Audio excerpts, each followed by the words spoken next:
So hi, my name is Tymon, and I work as the CTO for Batmade. Batmade is trying to be the Uber for home cleaning services. At least we're aiming to be as recognizable as Uber, and so our software is finding a cleaning lady for you on demand. And so we started as a startup, and in early stage startups, things are very exciting.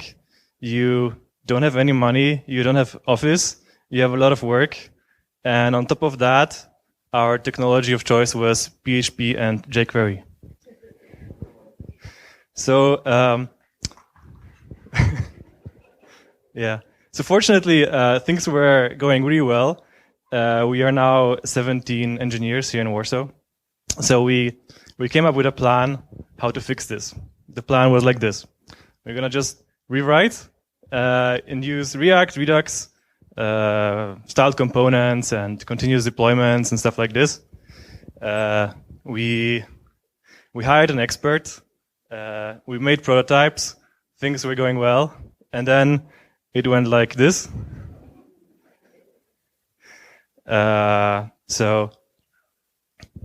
Meanwhile, this was like a year ago. So we fixed all of those problems.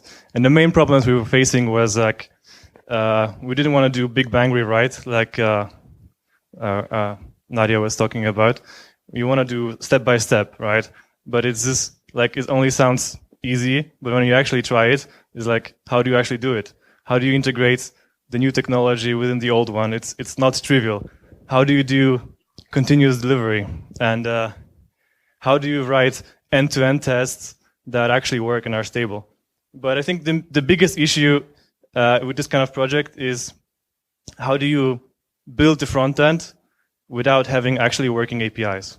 So we thought we're just going to make really good documentation of the API that we want to have, and it's going to work fine. And turns out that was a little bit naive.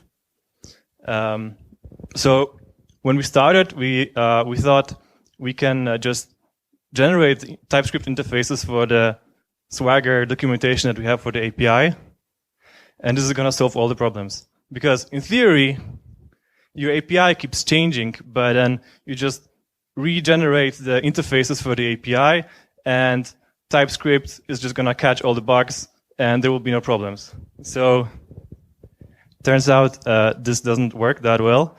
Basically, the code that's generated, it's quite bloated. You don't have much control over the code, so don't do that. It turns out the biggest issue when the APIs keep evolving and changing is the communication. How do you talk? How do you document the changes? How do you tell your colleagues what's changed? And in our case, we use bots for that.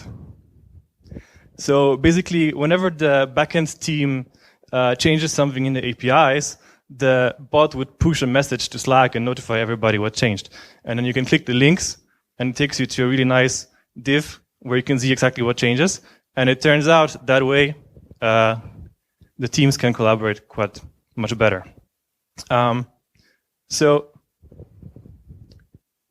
then it turned out, even though we have really nice documentation and we communicated well, sometimes the APIs actually don't work as expected.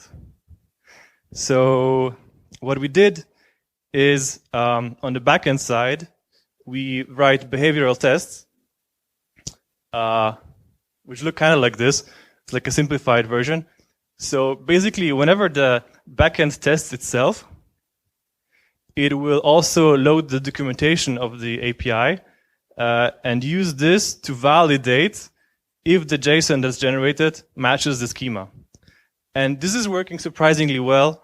At least it fixes the problems on the backend side. Right now, we are experimenting to use the same thing in our Cypress tests, but we're not quite there yet. So if somebody has used something like that, I would be quite happy to discuss this. Yeah, thank you.